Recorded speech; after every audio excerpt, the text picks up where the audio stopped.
Oh, it's time for the RotoWire Rundown. My name's Keith Stewart from Read the Line, and I am, of course, joined by the one, the only, the award-winning scribe from RotoWire, golf senior writer, Len Hochberg. Len, how you doing? Last week of the PGA Tour RSM Classic. I'm down here in Georgia, and the weather, at least today, is beautiful. How you doing?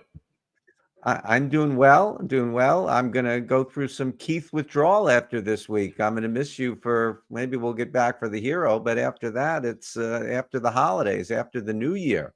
So, but I'm doing well for now. Well, it'll give us a chance to relax around the holidays, which is a tough thing to do, certainly in the New York City area. And I'm sure Los Angeles is the same way when the rat race really heats up in and around, Christmas, Hanukkah, Thanksgiving, all that jazz. So this week, sure, yeah, the hero for sure. I'm a little skeptic that Tiger hasn't signed up yet, but you know what? He likes, probably Black Friday for him or something like that. He needs to have like a big announcement or something. Maybe like during the Cowboys Giants football game on Thanksgiving Day. I don't know. He probably needs a big press release or something to let everybody know that he's going to play in the hero. But I'm sure he has a spot reserved for himself. I don't know. And maybe in 2 years when the hero field is cut, he won't have a spot anymore. I don't know. They're going to. Sorry. All right. Well, I tell you what, I was just sitting in the press room and Brian Harmon was in there and he is on the pack. And he was asked if he was asked 15 questions about this week, 14 of them were about the rule changes for 2026. And a lot of it had to do with things that are not going to make you happy. The frustrations of playing in a 156-man field as a PGA Tour member were mentioned time and time again. Which is interesting to me because those shouldn't be problems. Coming from green grass, when you run a tournament and there's a lot of people in it and everything, you need to figure out logistics ahead of time. And you just need to take care of it so that the tournament participants have a great experience. And dealing with the size of parking lot, well, you can look at the interview transcripts, but getting food, didn't they play 156 for years? Didn't they do that for years and years and everything was fine? Len, we can't get 120 guys through out in Bermuda, or down in Mexico. 120. We're not even talking about 132. So as much as I was on the other side thinking that it will get the players to become better by reducing field size, the reasons for which they are doing this, which will come out, seem pretty petty at this point, if I'm being completely honest, because that's the way that he kind of presented them in the interview room right now. And Brian Harmon is a super thoughtful guy, and he's been top 50, he's been top 20 in the world, but he's also been between 100 and 150 and 150 and 200 in his career, and just an all-world player. And he said it was a very tough balance to figure all these things out, and not to get off on a huge tangent, but he really didn't have a lot of reasons why. And in my mind, pace of play isn't good enough, right? So especially when we just keep playing slower and slower. And hey, the ladies jumped in this weekend. They were playing for 5 hours and 40 minutes, and Charlie Hull spoke up, which is kind of a joke. Why people can't play faster, like a Ludwig or a Lucas Glover or somebody like that, I just don't get it. I mean, those guys are pretty good. Last time I checked, what's Ludwig, 5th or 6th in the world? He plays fast. So figure it out, boys, because it would be cool to have much, bigger fields with better players. I have a question for you. Do you think that the modern day scenario that they're playing for so much money makes you go slower and think about each and every little thing you do? Because it seems that pace of play is worse now than ever. Just throwing that out. No idea if it has any relation to it, but wanted to get your take. I think it's a systemic problem. I mean, we dealt with it at the club, and it starts at a junior level. At junior tournaments, all the kids are super slow, and they're allowed to be slow. Then fast forward into high school, and then in Division I college. At the club that I worked at, Springdale Golf Club, we were the home golf course for Princeton Tigers, right? Princeton University. And we hosted a men's and a women's collegiate tournament every year. And one men's and one women's. And it was brutal how slow that they played. And they only play in threesomes. And no one was telling them to move any quicker, which is an absolute crime. And then, so if you allow that, at the junior level, if you allow that at the high school level, if you allow it at the college level, how do you expect it to be any different at the Korn Ferry, DP World, LPGA, PGA Tour? And, everyone will say like, well, everyone's just tuned in to watch and so on and so forth. But all we ever hear about is that golf takes too long. And it's true. And we can't get the actual rounds done. And if I want to be selfish for a moment, it kills me that what we do for a living, you and I, which is create content in and around the cut line, that we can't get a cut finished on a Friday. And then when we're in Bermuda, I joked with you over the weekend. I said, are you going to wake up at 3 a.m. for the start of like round 4 or whatever? I mean, it's like, what are we doing? And I get it if you're trying to avoid football and all of that and everything, but people that watch golf. And people that are betting on golf are watching golf. So put it on and let us all consume it rather than, complaining about all these other different problems that you have. Like, we don't have problems. Like, you don't have problems. Come on. Like what? Yeah, exactly. Like, I don't want to hear about it. You don't want to hear about it. So stop telling me about it. Fix it and make it better. 120 people not being able to get around in threesomes on a whole day in Bermuda, just because it's November and the time change is, they did 132 the year before. So you tell me, right? Like, the more room you give people, it's like kids when they're 3 years old. They'll always test their boundaries. You keep giving them more room, they're going to keep pushing the fence out, right? And for me, I think, why not draw a line in the sand? But I guess whatever. 2020. You know what? The fact of the matter is that in 2026, the framework will probably happen on like December 31st, 2025. And then all this will get changed anyway. So I'm probably, you and I are probably moaning and groaning about nothing. But, it is cool that we are seeing some new winners on the PGA Tour. So let me try to transition over to some of the topics that I wanted to bring up with you today and get your feedback on.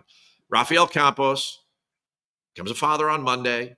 He gets there on like, what was it, like Thursday? No practice rounds, like 2 hours before his tee time. He goes off, he plays, he wins the golf tournament, his first ever PGA Tour win. He becomes the 14th first-time winner on the PGA Tour in 2024. Is this good for the PGA Tour, do you feel like? Is it bad for the PGA Tour? Take me through it from your perspective. Well, I don't mean to both sides this, but I think there are instances where it's great, and this was one of them. I'd have to automatically put this in my top 10 moments of the year on the PGA Tour. Becoming a dad and winning your first tournament within 6 days is pretty darn cool. There were some other great first-time winners. Nick Dunlop, of course, was an incredible story as an amateur. And there are some really good ones and fun ones. And then there's, not to single out the Cognizant and Austin Eckroat, but I mean, it was a win. It was a tournament. I'm sure it was huge in the Eckroat family. I'm sure they're still talking about it, but it didn't move the needle the way a Dunlop did, the way a Campos did. And I'm trying to remember which of Bob McIntyre's 2 wins. It was the Scottish, the first one, and then he won. Canada Okay. first. All right, but okay, so that wasn't a first-time win, but that was a huge story too. So each tournament has its own elements that make it bigger or better than the others. And so there was, some first-time winners are just yawn. It just doesn't matter. But all of this, or a lot of this, these 14 are going to go away in 2026. Not to circle back to that, but Rafael Campos might not even have been in the field under the future guidelines. So we should enjoy these for now, because I think they will get fewer and far between, and maybe then we'll appreciate them even more when there aren't 14. Well, that's a good point. If there were fewer, would we appreciate them more? I don't know. I'm going to go with yes and no on this. And my reason for that is that, yes, 14 first-time winners are great, right? It motivates the guys beneath them. It keeps, the rank and file and the regular PGA Tour season events extremely motivated. It keeps them inspired. It keeps them pressing forward. We see these like epic victories and these catastrophes on Sundays on the back nine because all of these guys are in the mix and whether or not they can handle the pressure. And then I'm going to go no and say that, but we did benefit from the fact that all 4 majors were won by big names. So if you take the 46 events or whatever that were done this year and that were competing, the PGA Tour put out this year, the 46 events, 7 were won by Scotty. And then you've got these 14, nearly half of the events were won by either the best player in the world or these new players as first-time winners. So I think that that's a very good blend, and I'm going to walk the line on that. I'm just going to say that, yes, having these like every single week and having major winners that were Rafael Campos is not good for golf. But having the majors being so electric with Bryson and Rory coming down to the last putt, there at Pinehurst, I mean, that is absolutely captivating. And then, having Rafael Campos or Matthew Pavone or an amateur win at the Amex, those are great stories too. But I don't think we can handle them every week. So I think we had a nice balance this year, and hopefully we get another good balance next year. Agreed. Fair. Agreed. All right. Speaking of balance, we have 2 golf courses this week at the RSM Classic. And a big shout out to Scotty Holdridge, who's putting comments up, watching the show today. Obviously, respect is a two-way street, Scotty. Appreciate you being here. So we have the Plantation course at Seaside, and we also have the Seaside course. So 2 different golf courses. Now, we started this 2-course rotation back in 2015. So for about 9 years now, we've used 2 courses to start with. It gets us out extended to a 156-man field, which is really cool because with the top 125 on the line and so many guys fighting for their tour card, let 200 guys in as far as I'm concerned. Let these guys battle it out. Let's make it a really, really entertaining event.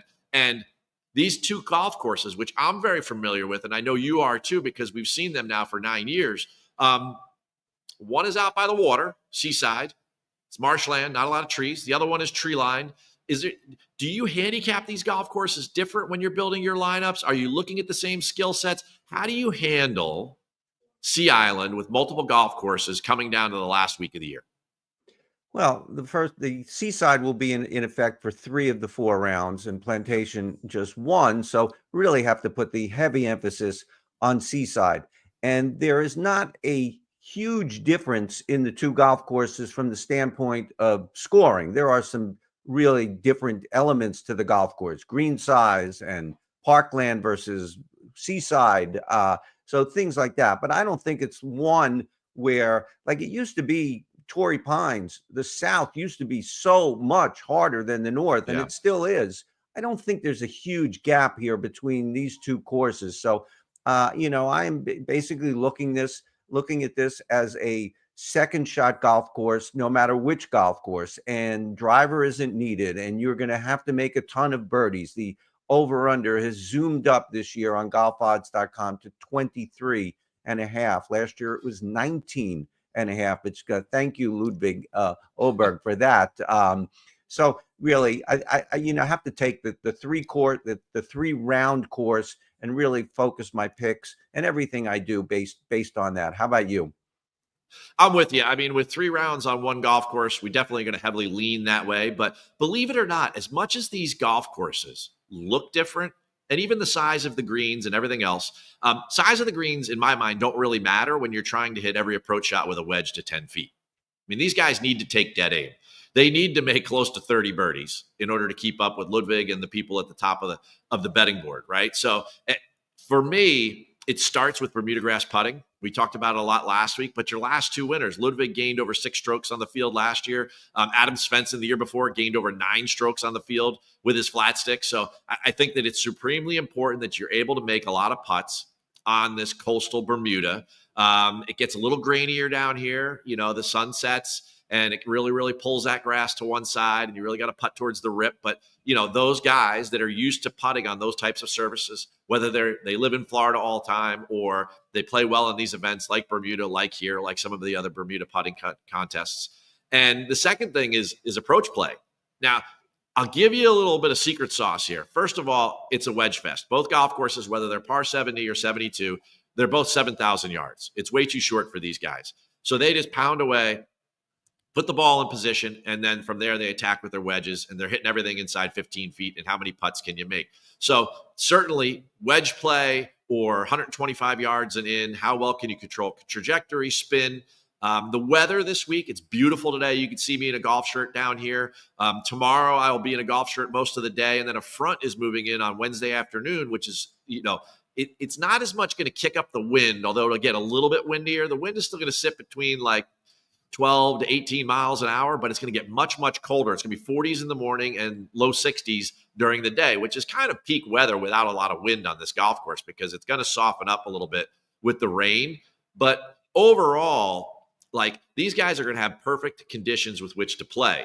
And they're going to have to be able to control, their trajectory and their spin with their wedges in order to hit it close. And the second thing, and this is my secret sauce for down here, when you look at proximity gains in the field of the leaders and the top 10 over the last couple of years, guys gain a ton of distance on the field from 200 yards plus. And you'd say, well, Keith, you're talking about a wedge fest. Where does that come in? Well, over the first 2 days, you're going to play 6 par 5s. You can reach all of them from over 200 yards. And then, of course, for 3 days, you're going to play Seaside, which has a bunch of par 3s, which are right around that 200 number. One of them is about 215, 220. And those are the opportunities in an environment where everyone's going to birdie almost every single hole where you can separate from the field and create an edge. So as you're mapping out your lineups, I would lean a little bit on long iron play in combination with some really, really stellar wedge play. You're good with that? I'm good. I'm no pushback on that. You're the expert on that, and I think it's great to point that out. I don't think a lot of people look at this week and think 200-yard shots. But obviously, you just explained why we should. Yeah, I mean that. And the last thing I'll say is par 4 scoring. I mean, these guys go deep on the par 4s. They play so many of them. You're going to play 12 on the Seaside course. You're going to play 10 very easy ones on the Plantation side, right? If you look at the last couple of years, the winners, I mean, Ludwig was like 15 under on par 4s. Svensson was like 12 under on par 4s. I mean, Ludwig made 1 bogey all week. I mean, this is, you have got to have guys in your lineups that are going to go nuclear. And speaking of which, we'll start at the top of the board, right? Let's get to the names. That's why everybody's here. That's why the comment section is tuning in and they're pounding us with questions, is that they want to know who Len and Keith like this week as we approach the RSM Classic. So we'll start on the DFS board. Len, it's you first. 10,000 range. We've got a couple guys up there. Some we have seen recently and some we really haven't. So who do you like in the 10,000s? Yeah, well, Ludwig Hochberg, very nice of him to come back. I mean that sincerely, that it's honorable to, he's the champion from last year, so he wanted to defend his title. He's still coming back from, this is his first event back from knee surgery about 2 months ago. We haven't seen him since the Tour Championship. But as we've seen during the fall, guys can disappear for a long time and come back and play well. And I expect him to play very well this week. He's clearly the class of the field. I don't know if he can get to 29 under again. I mean, that was enormous when, he got to 29 under, but he won by 4, I think, over Mackenzie Hughes, and no one else was closer than 7. So hard to replicate that. But I do like him this week. And I do like another player in the 10s. There are 3, and I like Davis Thompson.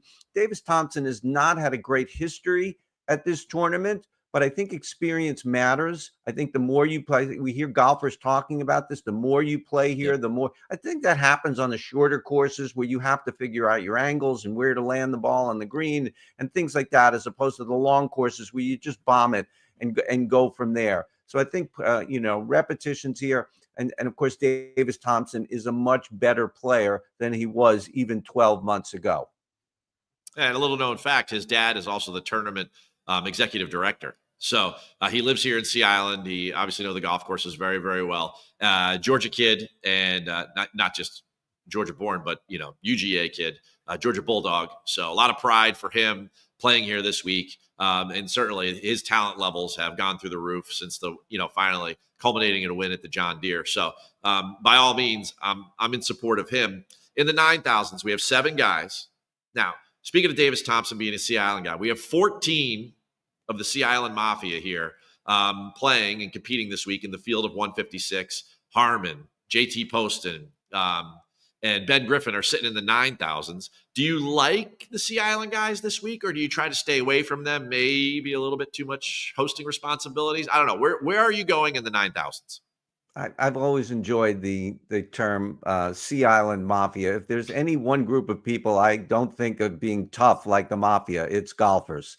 Uh, it's just the most ridiculous thing. I'm so scared of golfers. I wouldn't want to run into them in an alley. But I And when, digress. and no, wait. And when you think about it, right? Like if like three guys were coming down an alley and it was, Brian Harmon, Davis Thompson, and JT Poston, right? With like, you'd be trembling. I know. Yeah. I mean, I wouldn't want to ruffle their, golf shirt or anything like that. I guess with the way Harmon hunts, he could be the hitman. I don't know. I mean, I do get a kick out of it. That's why I use that term a lot this week, just because it's very tongue in cheek. It's very funny to me. I'm with you 100% on that. I used to write about the Sea Island Mafia. I used to have that in my preview, and then every year I remembered how ridiculous it was, and I finally taken down that reference. But there still are a ton of Georgia guys here. I think that it's one of the qualifications this year. Brian Harmon is one of my picks in the 9,000. I mean, this golf course should be perfect for him. There's so many things that just align with his game. It's not super long, although he's longer than I think a lot of us give him credit for. He's had some good years here, but he's had a lot of mediocre years. But 2 years ago, he was runner-up here, and he's had a few top 10s through the years. So really everything should align for him this week. And Ben Griffin, who I think Ben Griffin is in the interview room as we're doing this. So it was very interesting to me that Ben Griffin was invited to do, an interview, to have a media session this week. That's a big deal. That's not a nothing. So that's a status element for Ben Griffin. And I greatly appreciate you picking me over him to be here. He is, I think, one of the best players in the field from the second shot on in. He really does everything well from the second shot in, and everything we've talked here today, was everything happens from the second shot in. You have your wedge, your putter, all of that, your accuracy. His weakness is off the tee. I don't think that's going to be an element this week. You've talked about him loving his Bermudas. So, I think everything aligns for him, and he's really been a very good player. He's locked into the next 10. He's not going to fall out of the top 50, the top 50, the 51st to 60th. So it's just been an incredible, successful year for him, even without a win. It's interesting. You talk about Ludwig and him getting to 29. And I mean, Mac Hughes last year on the weekend shot 17 under and lost.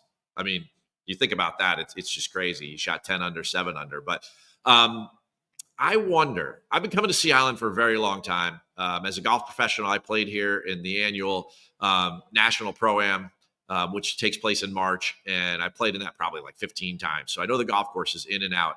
And watching what Ludwig did live last year was pretty mind-blowing. The angles that he took and the confidence he had in his driver to just attack these golf courses, which had been kind of like Pebble Beach. They had been very positional. Like everyone that came here and played was just kind of like, oh, I'm going to hit it over here, and then I'll hit it over here, and I'll make my birdies, and I'll get to like 18 under or whatever if the wind doesn't blow. And then he showed them a whole new golf course. So I'm very interested to see this year, because other guys, they watch that and they go, I didn't know I could do that. It just doesn't seem, it should be obvious, but it's not always obvious, right? It's definitely a copycat tour in many ways. So, it'll be interesting to me. I think that's one of the big reasons why you saw the over-under for total score jump so much, is that these guys are going to attack this place far more, and the wind doesn't look super crazy. And like I said, the conditions and the weather are going to be pretty mild. So I feel like they can get after it a little bit. And I wonder somebody like Ben Griffin, although I think he's a great pick this week, who can't necessarily drive it as well as a Ludwig, or some of those guys in that middle tier that can really, really drive it, like a Harris English or something like that. And you're like, I wonder how he's going to attack this place now. So it's just, as a side note or whatever. And speaking of a guy that can go like nuclear deep, and he did it the first event of the year at the Century, we're down in the 8,000s now. Chris Kirk. Right? We have 11 guys in the 8,000s. Chris Kirk is one of 2 guys. He and Zach Johnson are the only ones that have played in all 14 of these. This is now the 15th version. right? Is Chris Kirk somebody that you're Sea Island guy? Is he somebody you're featuring in the 8,000s, or who do you like in the 8K range, Len? Yeah, he really tailed off, as the season went on, and we haven't seen too much of Chris Kirk recently. I just wanted to mention one thing about driving distance when you were talking about that, because I did look into this. That Ludwig averaged 309 off the tee last year, which I think was second in the field, and the year before when Svensson won, 277. So it was night and day there, and yeah, I guess if you see that you can bomb it off the tee even when you don't have to, well, why wouldn't you? I mean, Of course you would. The fairways are over 40 yards wide on average at both courses, almost 50 at Seaside. So, yeah. In the eights, Mac Hughes, I'm surprised he's in the eights. The guy's been runner-up twice. He's won here. Clearly, this is a course for him. You just mentioned he went 17 under on the weekend, which would be a great week for most of the field. To get him in the 8,000s, even though it's the upper 8,000s, I think that, I can't believe I'm going to be the only one thinking this. He's probably going to be a very popular pick, but he does seem to be underpriced. I don't know how on this golf course he's under a Ben Griffin. I can see a Harmon over him because just of who Harmon is and set of stature and what you've accomplished. That sort of blends into pricing, I think, sometimes. But anyway, JJ Spawn, I'm not going to overthink this. Top 20s here the past 3 years. He obviously likes coming here, obviously likes playing here. Patrick Rogers, we talked about him last week. He delivered. He had a top 10 last week for us. And he's had 3 top 10s here through the years, and he's down at the bottom of the eights. So 8,000, almost 7,000, almost in the 7,000, a very favorable price. And Rogers is one of those guys that can drive at 309 all week for sure. Buck Rogers can send it to space. Yeah. And I keep thinking that of all the first-time winners, of guys who haven't won, who could become a first-time winner, he would be one of the favorites for me because he's been playing for so long, and he was supposed to be so good coming out of college. I mean, he came out of Stanford, and they were Tiger. Not comparisons is too strong a word, but there were, Tiger was mentioned when talking about Patrick Rogers. He was so good in the college ranks, and he's actually had a career. He's around. He just hasn't won. I'm sure he's made a ton of cash, but so that would be an incredible story if he won. Yeah, I think he or his another Stanford alumni, Matt McNeely, either one of those guys broke through here and gave us our 15th first-time winner of the year. People would love that story as well. 7K land. Now, we have 3 fall winners down here. Matt McCarty, Nico Echevarria, and Patton Kizzire. Sea Island, Patton Kizzire. Do you like these guys that have already won in the fall, or was that a little too long ago? And then now you're looking at other people in 7,000s. No, I'm not looking at them, but I do look at some guys who've been playing well in the fall, and actually have a number of picks in the 7s because I'm really, really struggled in the 6s. I mean, when you got a 156-man field at the end of the season, they get a lot of guys in who are hard to really back. But Adam Svensson, he's an interesting guy. I mean, he's won the tournament. He's in the 7,000s. I think anytime you can get a former winner in the 7,000s, he's interesting. I looked at him, and we, talking about, well, golfers think that the more you play this course, the better, the experience matters, even though there have been some first-time winners here. Adam Svensson, the first 3 times he played this tournament, he missed the cut. The 4th time he won it. The 5th time he finished 5th last year. So he's definitely figured something out at this golf course. Jacob Bridgman was on him last week. He delivered with a top 15, 3rd top 15 in his past 5 starts, finishing the season very, very well. Grayson Sigg, Georgia guy. I know, odd to pick a Georgia guy. Great fall season. Great here the last 2 years. 8th last year, 15th the year before. It's like a home game for him. And way down at the bottom of the 7s, because I'm not going to give you too many 6s. Wesley Bryan, great story. We've talked about him. He's now moved his way into the top 125. He's 125th, so he cannot take his foot off the pedal. He's got he's got one more week to try and secure his card. And lastly, Brendan Todd.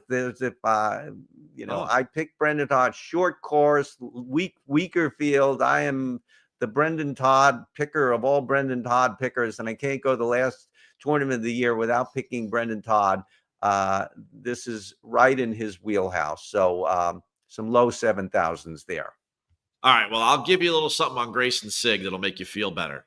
He holds the course record at Seaside. He shot 58 here once. He shot 12 under par. So a Georgia guy, certainly somebody who can go uber deep here, and he has played well in the fall. Very good on Bermuda grass greens. So I too like Grayson Sigg for a lot of those reasons. And the Wesley Bryan story is interesting. You know, the guy's from South Carolina, low country. He'll be very familiar with it. He can play on these types of golf courses very, very well. He won at Harbortown. So it'll be interesting to me if he can back up like this fall and keep his card. He went from 128 to 124. So he still has to play well in order to keep his spot. But all signs point towards him being able to do it. And it's obvious he can go deep. He shot 10 under out there in Bermuda. I mean, for all intents and purposes, if he doesn't go 4 over on his last 5 on Friday, we're talking about him and not Rafael Campos, on Sunday afternoon. I mean, just a very, very interesting guy to keep your eye on. And his odds, because of the field getting so many guys like your Denny McCarthy and Ludwigs and everybody else, a lot of those guys, their odds last week, Wesley Bryan was plus 5,500, and now all of a sudden he's 125. So he's in the triple digits in order to win, and there's some value to take advantage of there. There's no doubt about that. Now, speaking of value, you are the king of the 6,000s. I've said it many, many times. We're going from Zach Johnson all the way down to Tommy Two Gloves Gainey, who, jokes aside, won here in 2012. Who do you like in the 6K range between those two names? I'm going to take Zach Blair. Ooh, all right.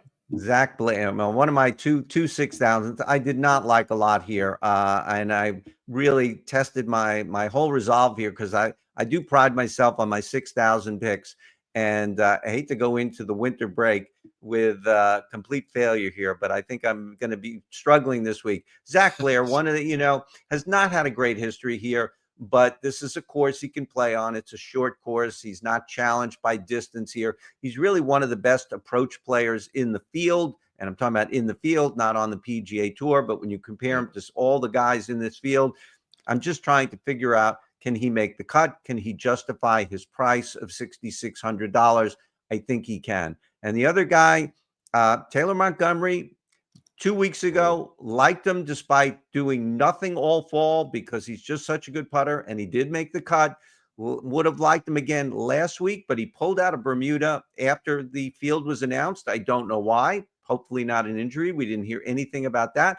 He is back this week at $6,400, and there's even a little more ammunition for Taylor Montgomery because he's played well here, 8th last year, 15th the year before. If he could do anywhere near that at $6,400, that's a steal. If you could personally resurrect Taylor Montgomery's career, you will be the catalyst for all of this. If he could come back and have a good week out in Mexico, which, he made the cut, which was huge.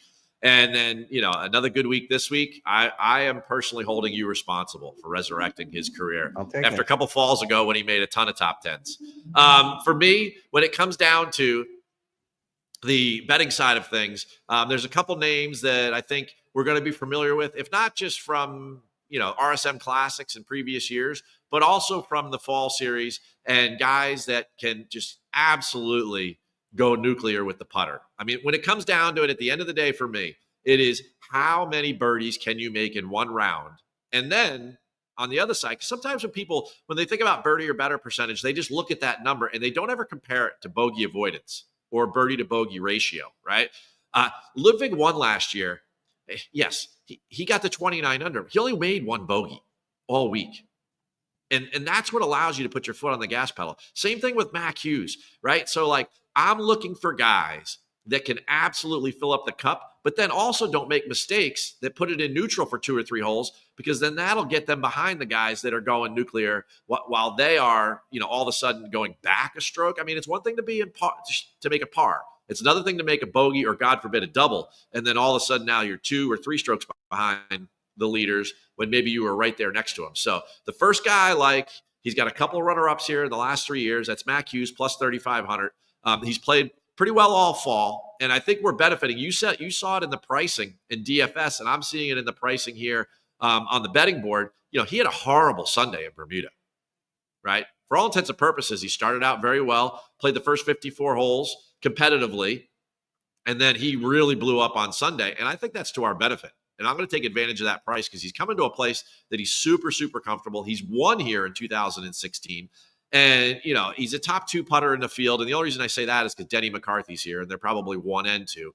And I would almost give Mac the edge on Bermuda grass. So, I really like – we mentioned this already. He shot 17 under par on the weekend last year, and he didn't win.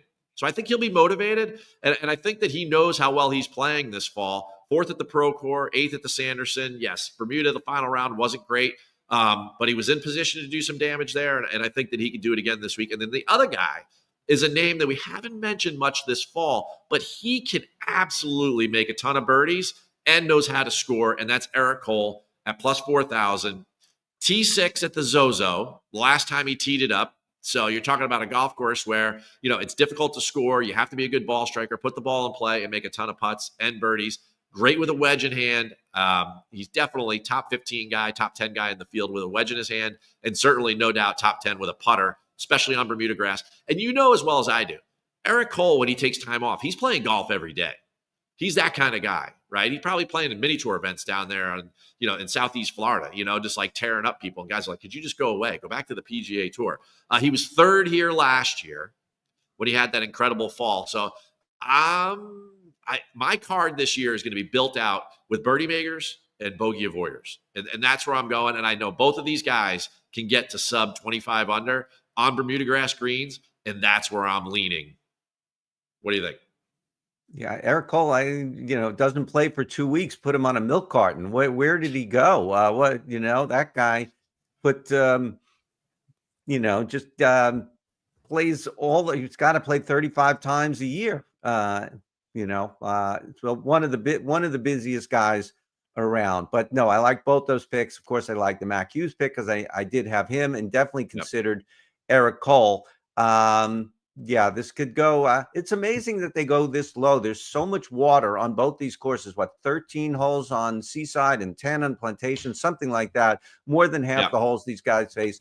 But the water isn't even that much of an impediment. But if you do screw up, that's where your doubles come in, and one of those could just wreck the whole tournament and decide the whole tournament. Well, I tell you, it was transformational last year because that's why so many guys just kind of chess their way around, move their pieces around the board.